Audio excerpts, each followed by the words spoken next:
You're listening to Spectrum on Voice FM, the queer show for the queer community in Southampton, across the south coast of England and around the world. Mabel, what is this next? Is this one that we've been talking about off mic, about the human rights stuff?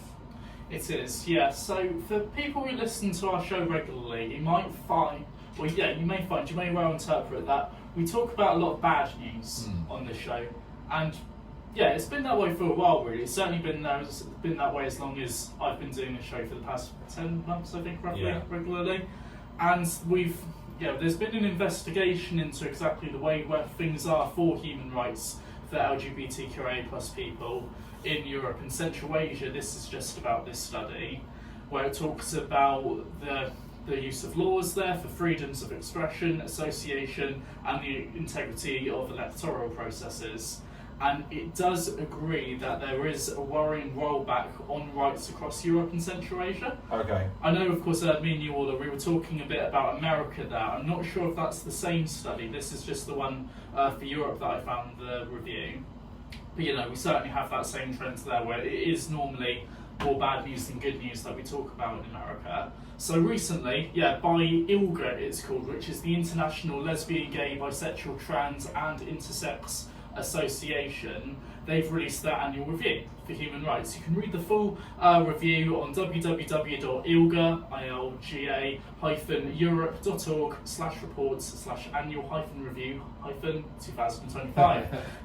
So you can read the full one there, but again, I'm reading from an article on Diva magazine right now, which does just agree that there is a rollback of trans rights there, and a big part of it is currently what's called LGBT propaganda laws. We're not really getting them in the UK, but that's certainly something that's coming out in a lot of places like Russia, Slovakia, Azerbaijan, for example. So these are places where any mention, almost like when we used to have Section 28. Yeah, it's like that really, where any mention of it, especially in the education sector, could have you very, very harshly criticised, fined or prosecuted. Or sacked. Absolutely. The review also talks about the caste review as well in the UK, and it has had efforts to restrict trans healthcare. As we talk about frequently, puberty blockers have been banned in the UK permanently, whilst there is a study that's going to start to be conducted soon to test their efficacy. That has also had an effect on the endangerment of trans lives, and that's not just affected the UK. In Austria, France, Italy, Ireland, Poland, as well as ourselves, they have also been affected from the ripple effect that there has been caused by the caste review. Yeah, this is not good. It's not. It's like I said when Danny was hosting the show a few years back. It's like the tide's going out. It keeps on going. It's gone out. Yeah. And when one country sets a precedent, especially in America, everybody else follows suit. That's exactly what's happening there, and even going into this deeper, by all means, again, listeners, you can look at the full review online. Even with asylum-seeking rules, that's been changed in ways or interpreted in ways that are not helping LGBT people enough that they would need to be able to escape conflict zones or places that are just not very friendly to queer people as well, such as Ukraine and countries like that. Yeah, this is not good. We've got a lot of fighting to do. We do. Yeah. It's it's wake up people, it's later than you think, and the Americans have slept in.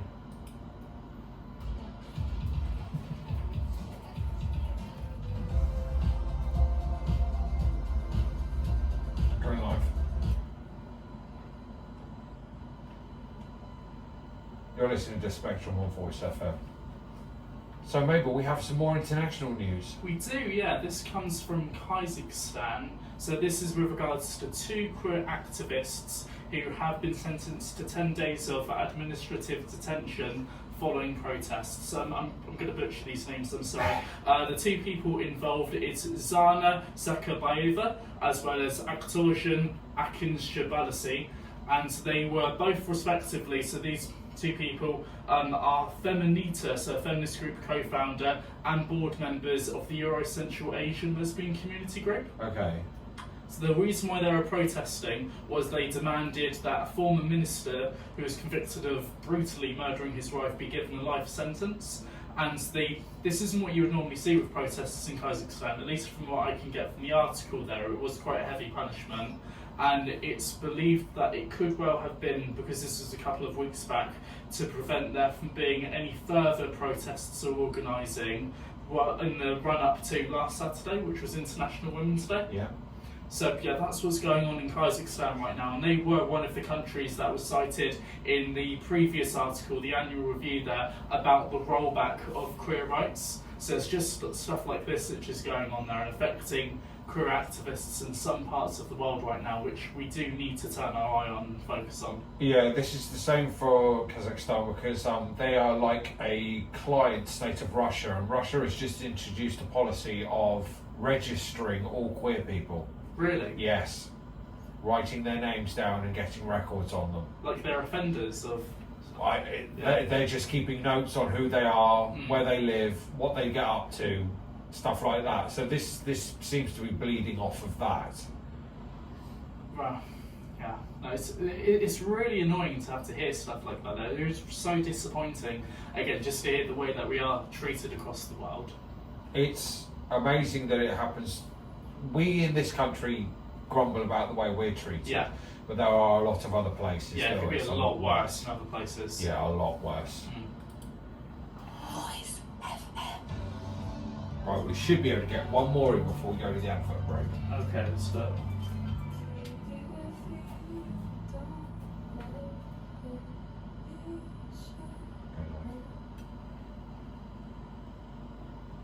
You're listening to Spectrum on Voice FM. So maybe we have some sad news now. This is... We do, yeah, some sad news from America. This is about a trans woman, Linda Becerra Moran, who called the police for help because she had been kidnapped. And following the police showing up, she was clearly having a mental health crisis there with what's going on. She was being interviewed, and it seems as though, from what I've been reading about this, you can read the full article on Link News, she did then go into a mental health crisis because she felt she wasn't being believed. And it became quite clear she was a danger to herself and possibly other people. And at that point, a police officer who was on the force for 4 years then shot this trans woman dead. How does it go from a mental health crisis to you losing your life after you've called for help? And it really shouldn't. No. No. The video has been released with this, but for someone who's been in the police for that long, in the UK, you wouldn't dream of that. You wouldn't dream of a police officer shooting at you for anything, really, because it just doesn't happen in this country. It's not able to happen. But you wouldn't even be tased, I don't think, maybe just forcibly detained. Why wasn't there any diffuser of this to try and stop it from escalating? It really is a shame there, and it's not going to be good for other people that are fleeing sexual violence or kidnappings or such, or human trafficking, if they know that this is what could happen if you don't respond or act perfectly in front of the people that are supposed to be saving your life. It reminded me of an incident involving Chelsea Manning. She was having a mental health crisis, and her friends managed to get her out of her flat before the police turned up. I see. And Chelsea's video cameras filming the flat and the entrance that she'd left on after she was taken by her friends to a safe place, they all came in toting guns. Really? Yeah, they had the guns out. They knocked the door in. They had the guns out. They were wandering around the flat with it.